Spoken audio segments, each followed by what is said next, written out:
అయినా మాయా, మీ ఫాదర్ చెప్పడానికి భయపడుతున్నావా నువ్వు? అంటే ఏం లేదు ఆనంద్, డాడీ ఏం చెప్తే అది చేద్దాం అనుకుంటున్నాను. యాక్చువల్లీ ఇన్ని ఇయర్స్లో ఆయన ఎప్పుడు నన్ను ఏం అడగలేదు. అదీ కాక రాజేష్ విషయం అలా జరిగిన తర్వాత ఆయన చాలా డీప్గా హర్ట్ అయ్యారు. ఇంకా ఆయన ఏం చెప్తే అదే చేద్దాం అనుకుంటున్నాను. మాయా, నువ్వేం వేరే అతన్ని పెళ్లి చేసుకుంటానని చెప్పట్లేదు కదా. ఏ పిహెచ్డీనో ఏదో ఇంకో 2 సంవత్సరాలు చదువుకుంటానని చెప్తున్నావు, అంతే కదా. అబ్బా అది కాదు కదా ఆనంద్, లాస్ట్ టైం డాడీ వచ్చినప్పుడే నా మ్యారేజ్ గురించి మాట్లాడారు. ఈ 1 ఇయర్లో ఆయన మ్యారేజ్ చేసేస్తా అన్నారు.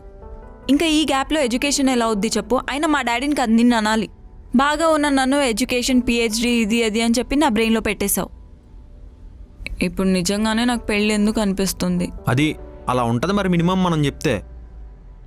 అయినా మాయా, నువ్వు అనవసరంగా ఆలోచించి దేని గురించి టెన్షన్ తీసుకోకు. ఏమో రేపొద్దున మీ నాన్నే వచ్చి నాకు పెళ్లి చేసే ఉద్దేశం లేదు, చదువుకో అని అనొచ్చేమో. Think positive and be positive మాయా.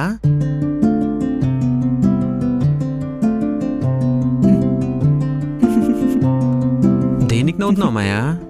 ఎంత పాజిటివ్ ఆనంద్ నువ్వు. యాక్చువల్లీ నేను కాదు, నువ్వు డాక్టర్ అవ్వాల్సింది. ఏ? ఇదిగో ఇలా టాబ్లెట్స్ లేకుండానే క్యూర్ చేసేస్తావు.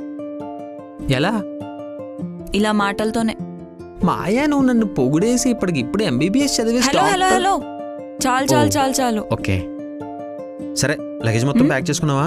రేపే మనం పాలు పొంగించి ఇల్లు షిఫ్ట్ అయిపోతున్నాం. సరేనా మాయా? మరి నేను వెళ్ళొస్తా.